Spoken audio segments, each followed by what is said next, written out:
They say betrayal has a sound. Some call it a door closing. Others say it's silence. For me, it was the soft rustle of papers being laid down in front of me right there at the Wells Fargo on 19th and Hawthorne. The noise was nothing barely audible, but the weight behind it. It could have cracked the marble counter. My son smiled at the bank teller, that tight, performative grin he used to wear when he was charming teachers out of detention in high school. "Just helping Mom with some paperwork," he said, and patted my shoulder like I was a patient he'd been assigned to. The teller was a young woman. Kind eyes, red nail polish chipped at the edges. She nodded politely and gestured for us to move forward. The lobby was quiet, except for the low hum of the ceiling lights and the occasional printer sputtering in the background. "Go ahead, Mom," he said, sliding a pen toward me. "Just sign right here. Initial this one, too." There were 6 pages, maybe 7. I couldn't tell anymore. My eyes blurred. The font was small, the language formal, some trust transfer, a joint account update, something about durable power. He'd explained it before. At least he thought he had. "I went over all this with you last night," he whispered, voice still cheerful on the surface. "It's just what we talked about. You remember, right?" I did remember. I remembered him standing in my kitchen with a manila envelope and a tone I didn't recognize. I remembered how he'd talked over me, smoothing each question I had with words like standard and for your benefit. I remembered how small I felt by the end of it. Like I should be grateful he was handling everything. My hand hovered over the first line. I felt the pen's coldness settle between my fingers, but they wouldn't close around it. My name sat on the page, already printed in bold uppercase letters. Margaret Ann Thompson, like a gravestone. All that was missing was the ink. He nudged my arm. Not hard, but firm, like I was drifting and he needed to reel me back in. "Come on, Mom, we've got a lunch reservation." A lunch reservation? That was supposed to be the reward. The bribe, maybe. He'd picked my favorite diner, Nancy's, off 6th Street, where they still served pot roast with mashed potatoes like it was 1953. A treat, he'd called it. My fingers twitched. I picked up the pen. The room swam a little, even though I was sitting. I could feel the skin between my shoulder blades prickle a memory from long ago when my instincts used to scream at me to stop trusting too quickly. But back then, it was men. Strangers, not my son. The teller cleared her throat. She hadn't said a word, but I could feel her watching me. Or maybe that was paranoia. Old age, confusion, all the things they say happen when you're past your prime. But I wasn't confused. I was terrified, and I was ashamed that it had taken me so long to admit it. I lowered the pen and reached for my purse. "I need my checkbook," I mumbled. He frowned. "Why, to make a note." I said quickly and then coughed like it was nothing. "I write things down now, remember?" He gave a tight smile, eyes narrowing for half a second. Then he nodded. "Right. Go ahead."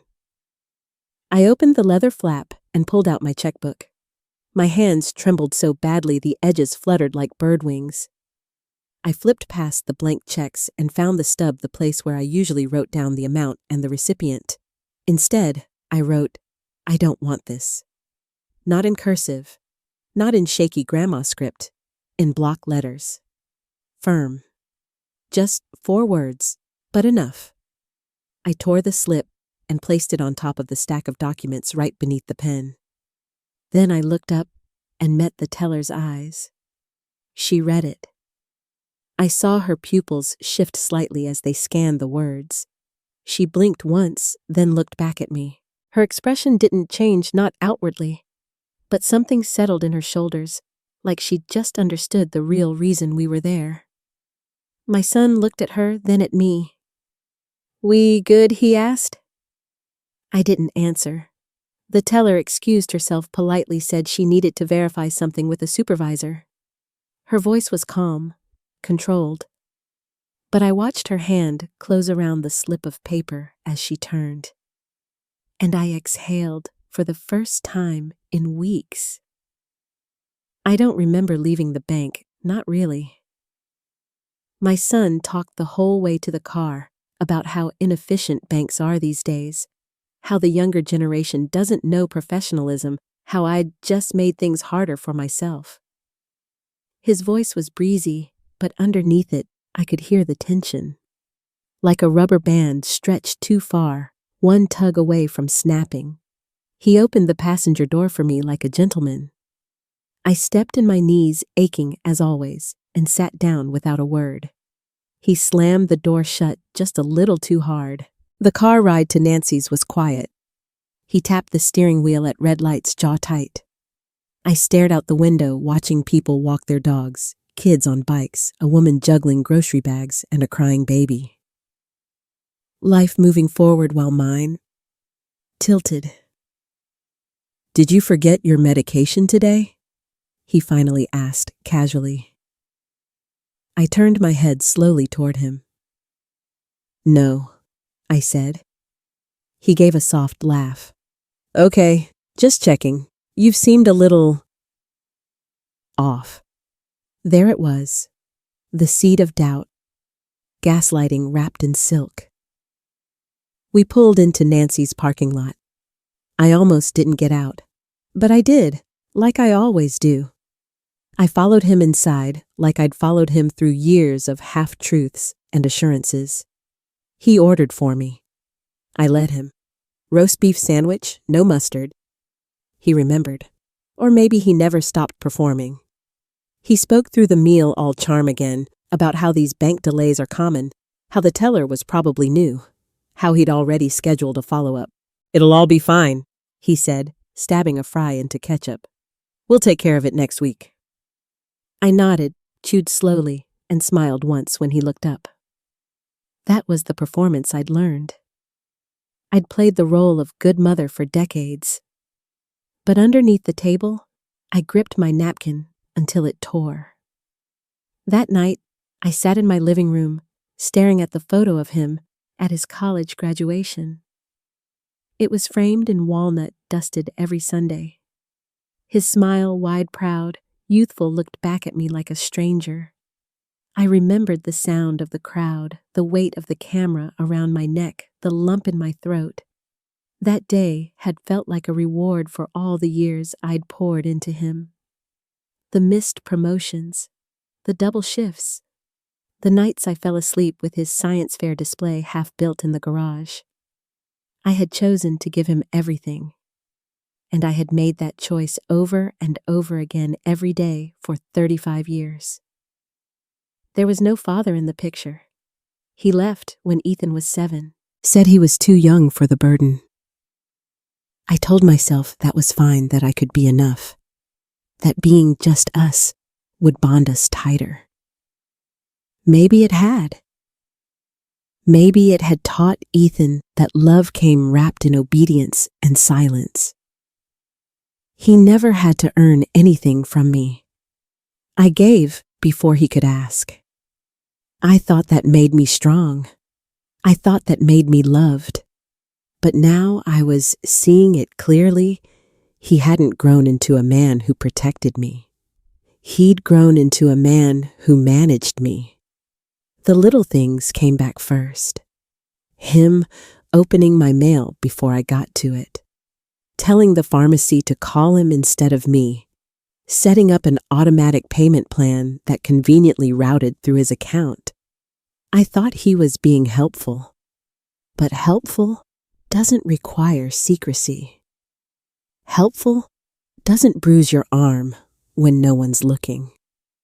I went to bed that night with the graduation photo face down on the table. And when I turned out the light, I didn't say goodnight to him in my head like I used to. I said it to the woman I used to be. The woman who thought being needed was the same as being safe. The next morning, I made coffee the way I always did, 2 scoops slow drip, no sugar. The routine steadied me. I held the mug in both hands and stood in front of the kitchen window, staring out at the small patch of garden I'd planted 20 years ago. It was still there, overgrown and dry, but alive. Like me. Ethan had a key, but he didn't stop by that day. He didn't call either. That in its own way was louder than a confrontation. I sat at the kitchen table where the sunlight fell in slanted bars across the placemats and thought about silence. How it had crept into my life without me noticing. At first, it was in our phone calls, shorter, less frequent. Then, it lived in my house in the evenings where I'd sit with a reheated dinner while the television muttered to itself. I'd told myself it was normal, that grown sons get busy, that independence was a sign I'd done my job right. But this silence was curated. This silence had purpose. I picked up my mail from the previous week. It was still rubber-banded from the hold at the post office. Ethan had said he'd pick it up, but hadn't. I flipped through it. Bills, a coupon booklet, a statement from the bank. I opened the statement and scanned the transactions. 3 large withdrawals, each one on a Tuesday. Always under $500 to $1,000, just enough to avoid triggering a hold or flag. I sat very still. Then I remembered something. 2 weeks earlier, Ethan had taken me to lunch and said I moved some things around to make it easier on you. I had smiled, said thank you. He always framed things like favors. I found my checkbook and flipped through the stubs. I hadn't written a check in over a month. Not one. I looked at the balances on my account and felt a chill rise up the back of my neck. The numbers were off lower than they should have been. I'd worked as a bookkeeper for 22 years. I knew how to read a ledger. Even now, after retiring, my mind still ticked like a calculator when numbers didn't line up. I should have called him, but I didn't. I called the bank instead. The woman who answered had a gentle voice. I gave her my account number, explained that I had questions about recent activity. She asked me to verify my identity. I passed the checks easily, but when she said, "It shows you've authorized account access to Ethan Thompson under co-signature last month," I felt something snap. I whispered. "Excuse me, I didn't authorize that. Not knowingly." There was a pause on the line, then a slight shift in her tone, more careful now. "Would you like to come in and speak with someone directly? We can put a temporary hold on any activity until then." I said yes. Thanked her. Wrote down the appointment time. I hung up and sat there alone in my quiet kitchen with the hum of the refrigerator and the growing awareness that I had not just been misled, I'd been robbed. Not at gunpoint, not in the dark, but slowly, gently, with a smile, by the person I loved most. I didn't cry. Not yet. That would come later. Instead, I stood up, walked to the hallway closet, and pulled down a small cardboard box labeled legal. Inside were old tax documents, my mortgage payoff notice, insurance paperwork. I started gathering every piece that still held my name, every line that hadn't been touched. Because if he wanted me to feel helpless, I had to remind myself of something I wasn't. Not yet. I didn't sleep much the night before my appointment. I stayed up rereading every bank document I could find. Statements, auto debits, that little brochure they give you when you open a new account, as if printed words could somehow undo what had already been set in motion. But what I was really looking for was a sign, some proof that I hadn't imagined it all. That I hadn't just misunderstood. That I wasn't confused. That word clanged like a hammer in my skull. Confused. That's what people like Ethan counted on. He'd already said it once, hadn't he? "You seemed a little off," and it wasn't just him. The whole world had started treating me like I was fading a little slower, a little softer, a little less capable. As if I belonged in some warm, padded corner with crossword puzzles and a medication schedule taped to the fridge. But my mind was sharp. Bruised, yes, tired even more so, but sharp. At the bank, I arrived 10 minutes early, gripping the small folder I'd put together. A young man offered me water and asked if I needed assistance getting to the private office. I told him no thank you. I walked on my own.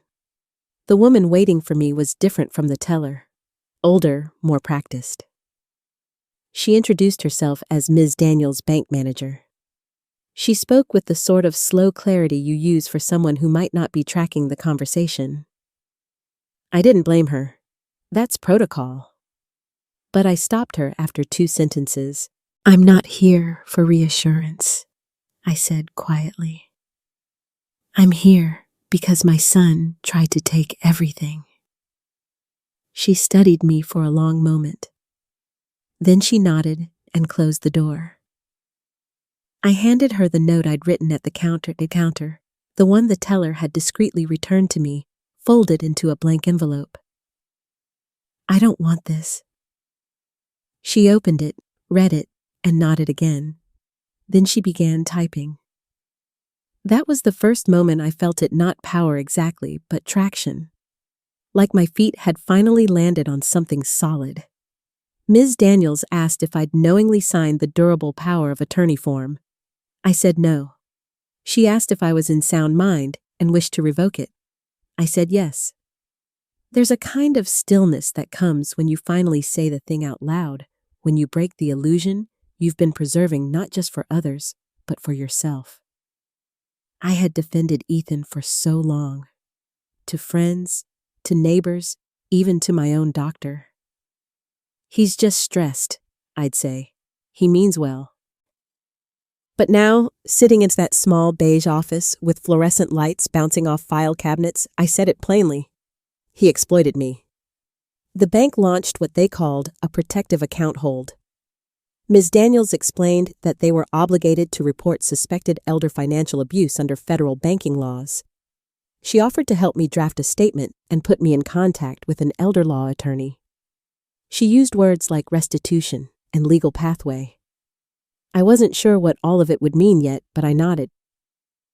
I signed my own name in my own hand on my own terms. That afternoon, I didn't go straight home. I drove to the park near my old office, the one with the small duck pond and the bench that faces west. I sat there until the sun dropped behind the trees. It was quiet. There was no rush of justice, no soaring music like in the movies. Just breath. Just space. Just a woman sitting on a bench trying to believe she hadn't waited too long to start protecting herself. I thought about calling Ethan. I thought about what I would say, how he would respond. I imagined him furious, condescending, or maybe worse, acting wounded, betrayed like I had done something to him. That was always his strength, flipping the script so I'd question my own intentions. But I didn't call. I didn't owe him a performance anymore. He could sit with his silence for once. The letter from his lawyer came 2 days later. I found it tucked between a grocery store flyer and a Medicare supplement ad in my mailbox. Cream envelope, thick stock, no return address, just my name in perfect typed letters. I stood there on my front porch for a long time, holding it. I didn't need to open it to know what it was. I did, though. I opened it slowly, carefully, like it might bite. And in a way, it did. His attorney had regretfully been informed that I was rescinding my previously authorized power of attorney and making allegations of coercion. The letter warned me of the potential emotional and reputational harm I could be causing by pursuing these claims, especially against a devoted adult child acting in good faith. It read like a script, one that had been rehearsed many times before for women like me, women who had become inconvenient. But here's what they didn't know. I wasn't afraid of inconvenience anymore. I wasn't afraid of much, really, not after what it had taken to survive this long. I called the elder law attorney Miss Daniels had referred me to. Her name was Carla. She had a voice like Riverstone, steady, cool, and smooth around the edges. She didn't ask if I was sure. She didn't talk down to me. She asked for facts, documents, names, dates. "I've seen this pattern before," she said.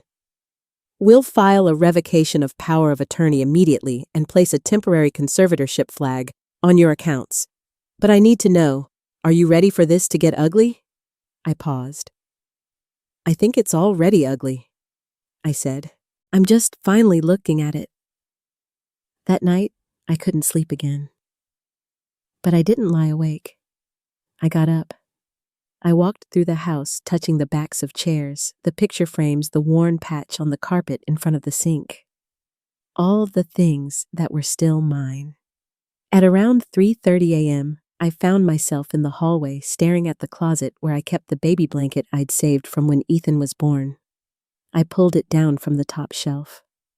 Blue flannel soft from years of careful folding. I held it against my chest and wept not for him. Not even for me. I wept for the years I spent mistaking closeness for care.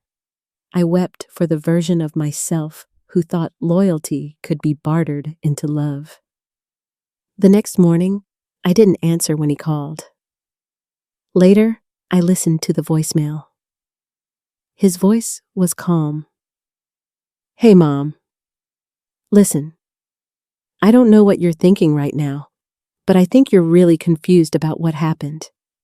Everything I've done has been to make things easier for you. I don't know who's gotten in your ear, but you're making this into something it's not. You don't want to escalate this. Just call me back, okay? We can fix it." There it was. The switch. The bait. The implication. That I was broken. That I was someone who needed fixing. I sat on the edge of my bed with the phone in my lap. I could still hear the echo of his voice, the way it curled around my ribcage like a leash. I didn't call back. Instead, I did something else. The garden is quiet. The early morning light filters through the slats of the back fence, casting long gold stripes across the grass.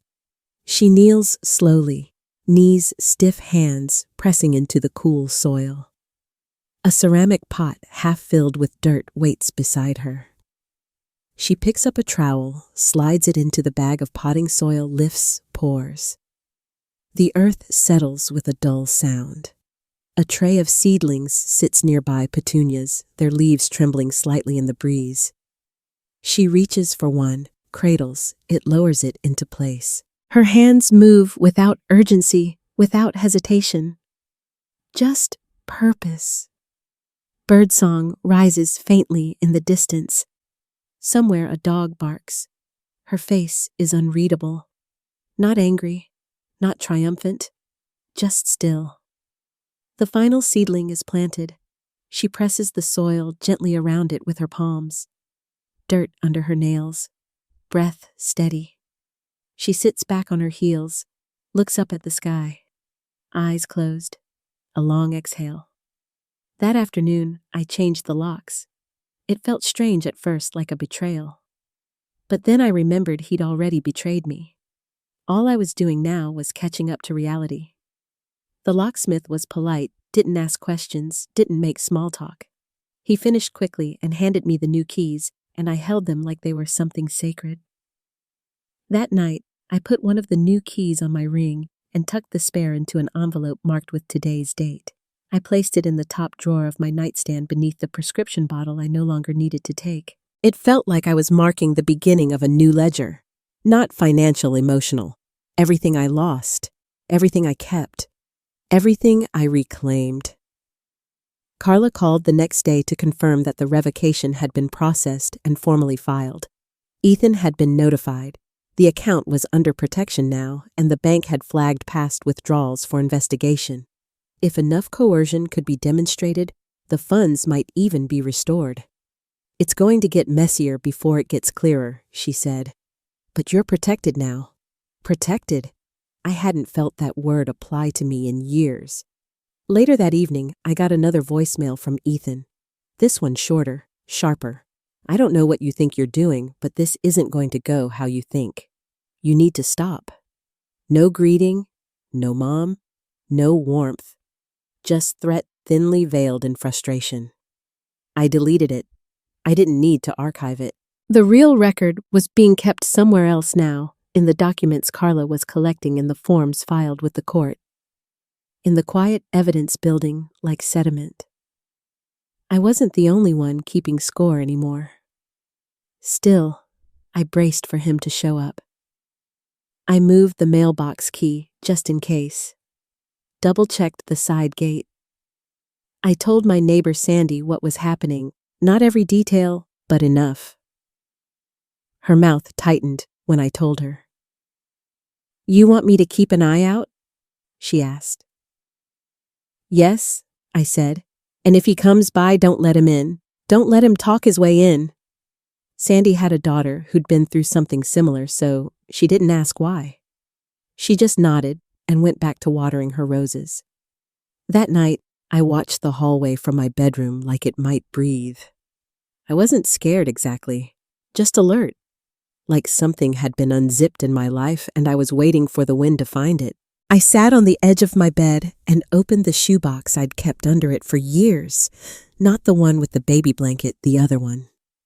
The box with the canceled checks, the copies of his loans. I'd co-signed the notes he wrote in high school, apologizing for getting caught smoking. All the evidence of a lifetime of forgiving. I looked at the paper trail, and for the first time, I saw it for what it really was, not memories, not milestones, warnings. Every time I'd made an excuse, every time I'd covered for him, every time I told myself it was love, I tore them in half, one by one, slow, not out of anger, but out of finality. When I finished, I stood and walked the pieces to the trash. The sound they made as they fell, soft, dry, papery, felt like punctuation. I turned off the light and walked into the living room. There on the wall hung the same photograph, Ethan's college graduation. I hadn't faced it down again, not since the night after the bank. But now I looked at it, really looked. His smile was wide, the cap slightly crooked. He had my eyes and something that used to resemble my heart. But when I stepped closer, I noticed something I hadn't seen before. In the corner of the frame, the wood was cracked. Not big, just a thin line running diagonally across the bottom right. Had it always been there? Maybe. Maybe I just hadn't wanted to see it. It happened on a Thursday, late afternoon. The sun had started slipping behind the trees, casting long, tired shadows across my front lawn. I was in the kitchen rinsing out my coffee pot when I heard the knock. Not a doorbell, a knock. 3 sharp raps. I didn't move at first. Just listened. Then a voice muffled, but unmistakable. "Mom, it's me. Open up." I closed the faucet slowly. He knocked again. Harder this time. "I know you're in there." I moved to the hallway and stood by the door, close enough to hear him breathing on the other side. My heart thudded in my chest, but my hands didn't shake. Not this time. He tried the handle. Locked. "Why'd you change the locks, Mom?" His voice was calm, or trying to be. But I could hear the edge in it. That thin wire of control pulled tight. "You don't have to do this," he said. "Whatever Carla's told you, whatever those people at the bank said, they don't understand our relationship. Our relationship." The words made my skin crawl. I stayed silent. "Look, I get it. You're mad. You're scared. But you don't have to be.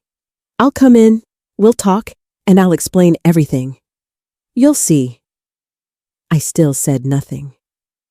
After a few moments, he knocked one last time, louder now. Then came the pause, the one I'd been waiting for. That shift in air, where you can feel someone's patience collapsing. His voice dropped lower. "If you think this ends with some legal letter and a bank hold, you're wrong. You're not the only one with rights, you know. I'm your son." I heard the crunch of his shoes on gravel as he stepped back. "Then you're making a mistake." And he was gone. I stayed frozen by the door for another minute. Then I exhaled and double-checked the deadbolt. I didn't cry. I didn't crumble. I just sat down on the floor, my back against the cool wood, and listened to the house settle. The air vents clicking the fridge, humming the silence, stretching. He would come back, maybe with more words, maybe with something worse. But I wasn't the same woman he'd cornered at the bank. I got up, walked to my desk, and opened Carla's folder. Inside was everything I needed: the protective order paperwork, the affidavit, the documentation of all the withdrawals. I had already filled in most of the forms. All that was left was my signature. I picked up the pen, looked at the line, and signed. Not shaky, not afraid. My name in full. Margaret Ann Thompson. A name he would not erase. Carla filed the paperwork the next morning. She sent me a copy of the filing in a scanned PDF, but I printed it anyway. I wanted to hold it. Feel the weight of it in my hand. There it was, black ink on white paper with a court seal embossed in the corner. Revocation of durable power of attorney. Filed, witnessed, official. It didn't feel like triumph. It felt like armor. She explained to me that under Oregon law, I had every right to rescind authority I never knowingly gave. That the bank's records, the teller's statement, and my own note, that simple 4-word slip of paper, might become central to the case if things went further. But Carla also warned me, people like Ethan rarely back down easily, especially when they're not used to hearing the word no from the woman who raised them. The temporary financial hold would remain, but a judge could request a formal hearing if Ethan contested the revocation. That was likely coming. He'll probably try to claim you're confused or mentally compromised, she said gently but directly. It's the most common defense. I nodded. I'm ready. The truth was, I had been feeling the ground shift under my feet for months, maybe years. The bank was just the moment the dam cracked. But long before that, I'd felt it in the way he corrected me when I told stories, the way he answered questions meant for me at the doctor's office, the way he acted like my life was on loan from him, and I had let it happen. Because I was afraid of becoming a burden. Because somewhere along the way, I mistook dependence for devotion. I was still holding the printed copy when Sandy knocked. She came in carrying 2 cups of coffee and a grocery bag of oranges from her backyard tree. I hadn't asked her to bring anything, but she said, I figured you could use both vitamin C and caffeine. She saw the papers on the table. Her brow furrowed. It's really happening, huh? It's already happened, I said. Now it's just paperwork. She didn't ask questions, just sat with me and peeled an orange, the scent sharp and bright in the air. I know it doesn't feel like it yet, she said after a while, but this, you're reclaiming something. Not just your money, your place, your name. It hit me what she said. Your name. For so long, I'd only been mom, a role that swallowed the rest of me whole. I was starting to remember the woman I'd been before Ethan needed everything from me. Margaret, Maggie to friends. Bookkeeper, excellent pie baker. Fan of true crime podcasts and humming Patsy Cline while doing dishes. A woman who once went to New York by herself just to stand in front of Edward Hopper's automat painting. I'd forgotten her, but she was still here, waiting. That night, I found a small wooden box at the back of my closet. Inside were things I hadn't looked at in years. A dried flower from my sister's wedding, a ticket stub from a concert I went to in '84, a postcard I'd never sent from Santa Fe, and at the very bottom, a business card frayed at the edges. Margaret Thompson, Senior Bookkeeper. I ran my thumb over the print. I'd been proud of that title once. It meant something. I wasn't just someone's mother. I was someone's colleague, someone's employee, someone's friend. A woman who balanced ledgers by day and held a household together by night. I slipped the card into the top drawer of my desk, not out of nostalgia, but as a reminder. If Ethan tried to drag me into court, I would go. And I wouldn't go as a confused old woman. I would go as Margaret Ann Thompson. The summons came the following week. The envelope was thick and crisp. Carla had warned me it might come. Still holding it made something twist deep in my gut. Ethan Thompson hereby contests the revocation of durable power of attorney. And just like that, my quiet, private unraveling had a courtroom date. The hearing was scheduled for mid-April. Family Courtroom 2D. I circled it on the calendar in red ink, not because I was counting down, but because I wanted the reminder to stare at me every morning. No turning back now. Carla prepared me for the worst. "He'll argue diminished capacity," she said. "He may bring up your age, your medications, even try to use your emotional state as proof of instability." I nodded. "He'll look you in the eye and lie." I nodded again. She paused. "Are you still ready?" "I'm not sure I ever was," I said, "but I'm going anyway." The day of the hearing, I wore a navy blue blazer I hadn't touched in years. I found it in the back of the closet wrapped in dry cleaning plastic. I stood in front of the mirror longer than I expected. My hair had more silver.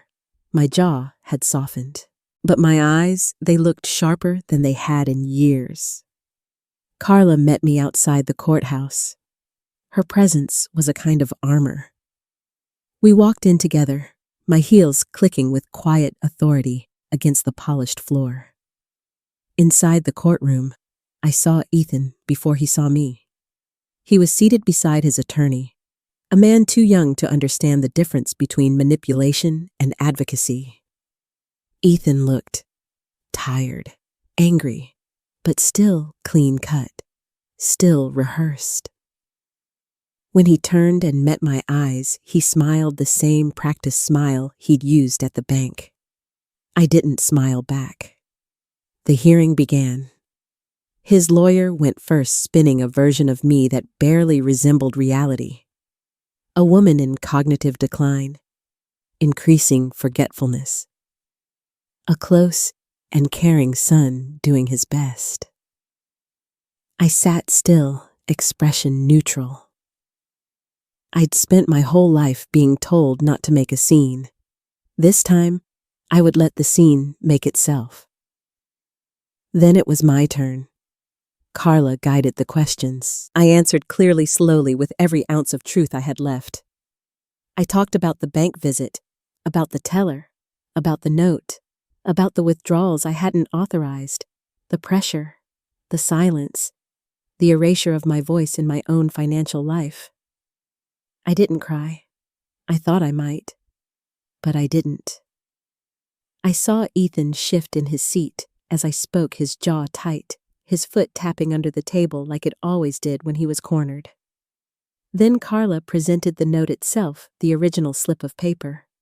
The judge took it, held it gently, read it twice. She looked at me. "Did you write this, Ms. Thompson?" "I did. And why?" "Because I couldn't find another way to say no." That silence in the courtroom, that was the truest sound I'd ever heard. It wasn't power. It wasn't victory. It was recognition. Afterward, the judge requested a further review of Ethan's financial transactions and granted an immediate extension on the revocation. Outside the courtroom, Ethan caught up with me in the hallway. "You really want this to be permanent?" he said. "You want to go this far over a misunderstanding?" I looked at him. Not the way a mother looks at a son. Just a woman looking at a man who thought she'd never resist. "I think I said you should start getting used to the word no." He blinked. "You're going to regret this." I held his gaze. "Maybe. But at least the regrets will be mine." He turned without another word. Carla and I walked to the elevator. She didn't say much, just pressed the button, folded her arms, and waited. But as the door slid open, she looked at me and smiled softly. "You did it," she said. "No," I said. I finally didn't. I didn't say yes. The letter arrived 2 weeks after the hearing.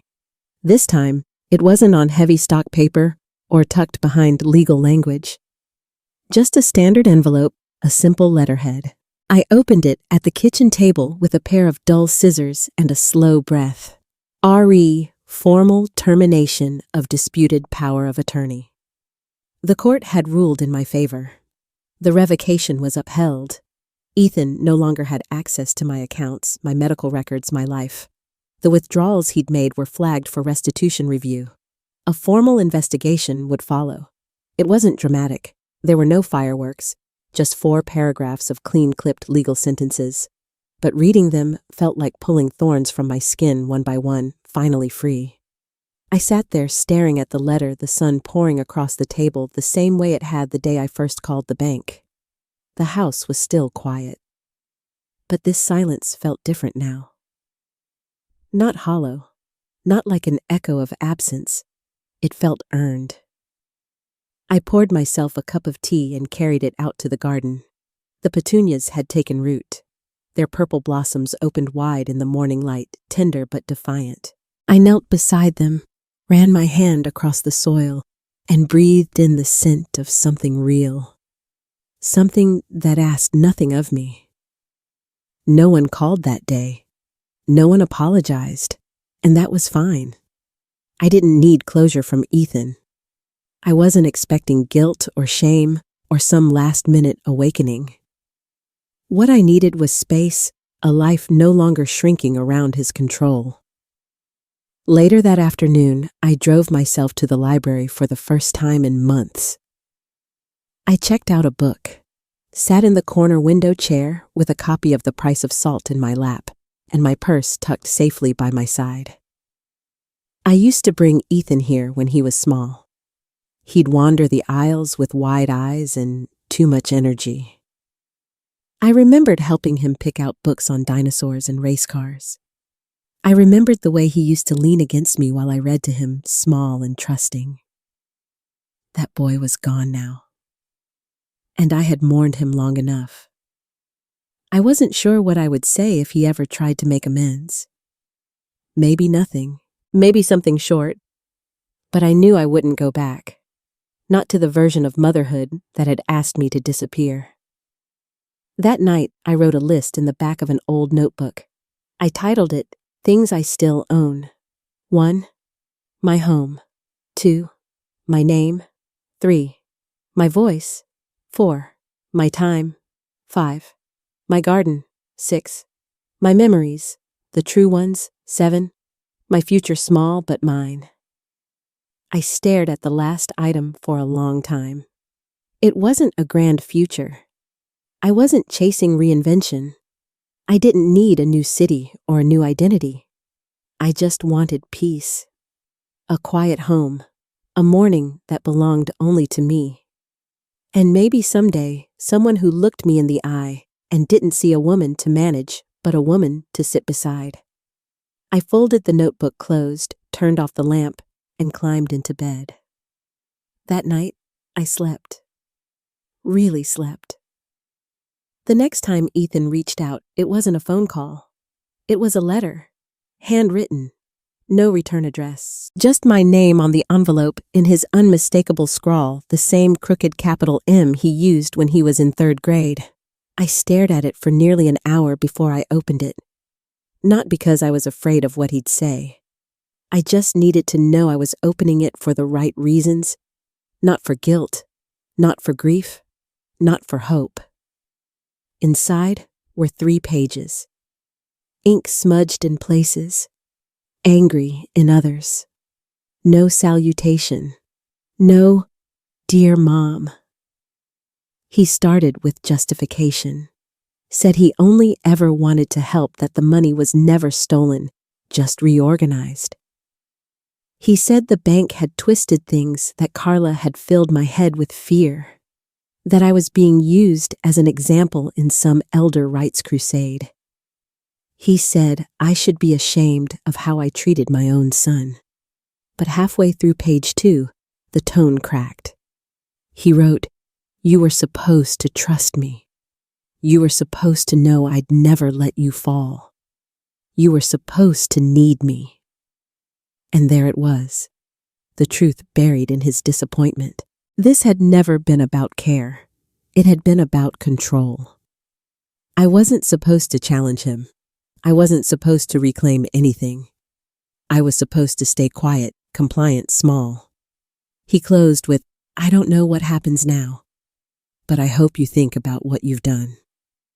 I folded the letter carefully and slid it into a manila folder marked Ethan. Final. Not to save it, to end it. That weekend, I boxed up the last remnants of him from my house. Old trophies, birthday cards, I'd saved a worn-out hoodie he used to leave draped over the back of the kitchen chair. I didn't throw them out, but I didn't keep them where I could see them either. I placed the box on the top shelf of the hall closet behind the extra linens. I wasn't erasing him. I was choosing not to let him take up so much space.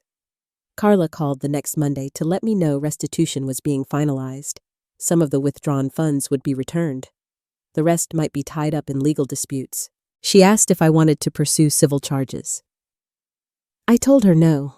What he took from me wasn't just money, I said, and what I reclaimed can't be measured in court.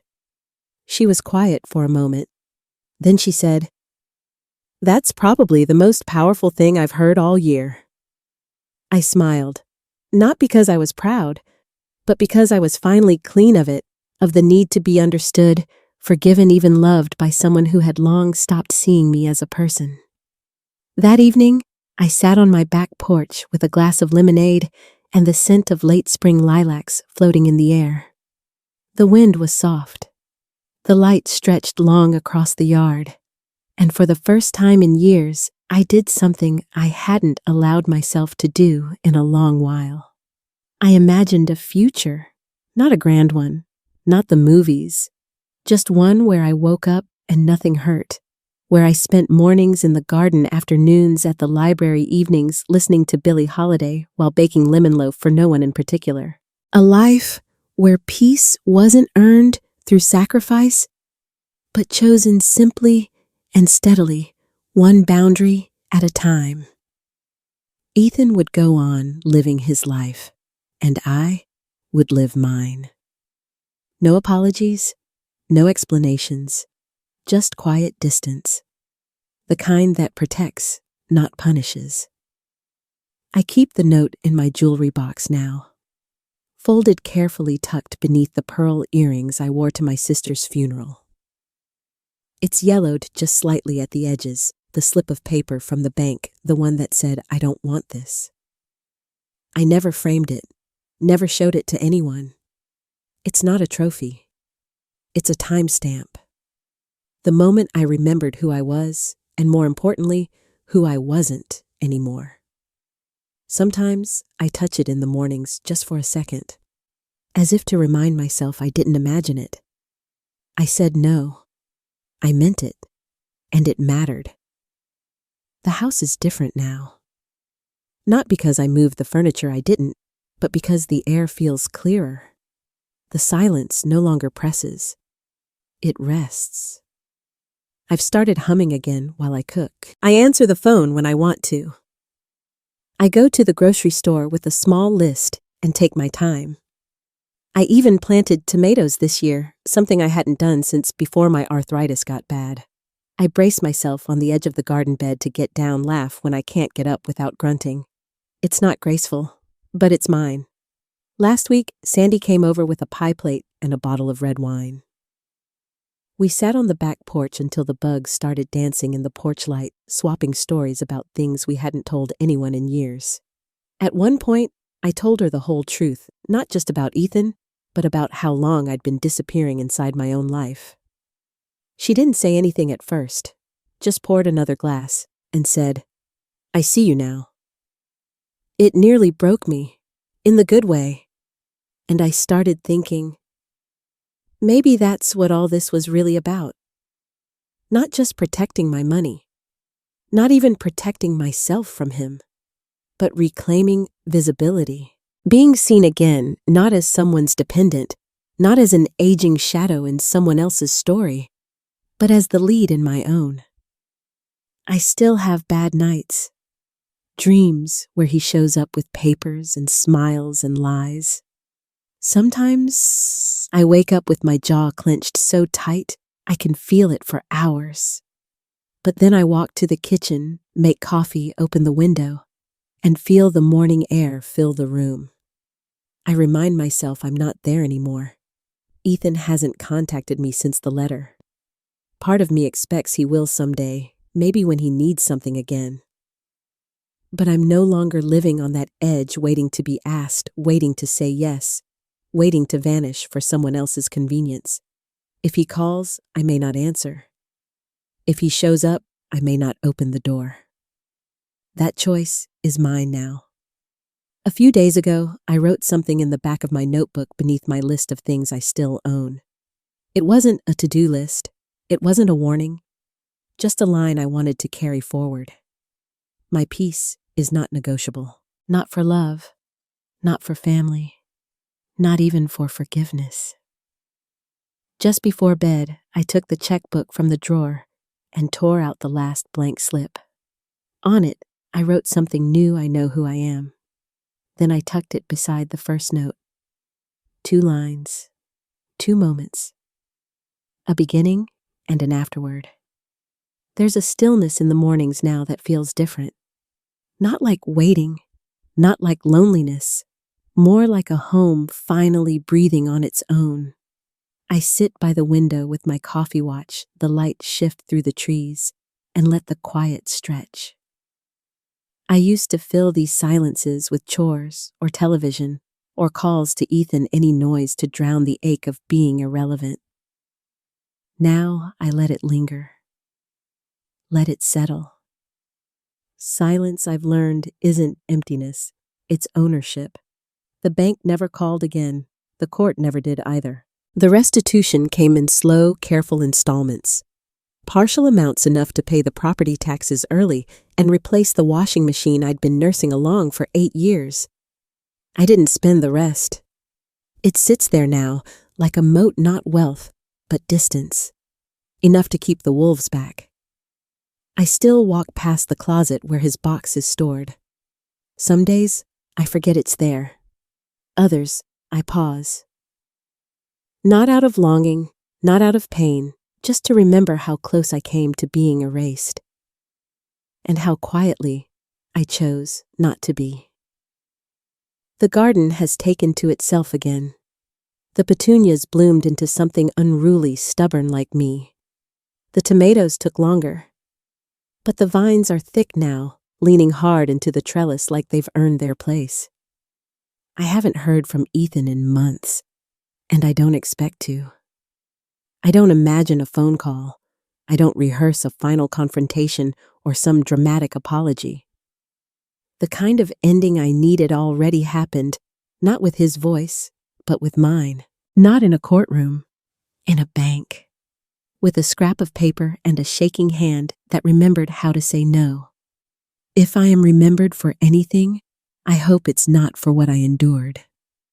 I hope it's for the moment I stopped enduring. The moment I stopped signing things that didn't belong to me, not just papers, but roles, expectations, scripts I never agreed to. Some treasures had been recovered. Others, more valuable, still had been discovered for the first time. It wasn't the ending I'd expected. It was better, harder, clearer, more honest. It was mine. Thanks for listening. Don't forget to subscribe and feel free to share your story in the comments. Your voice matters.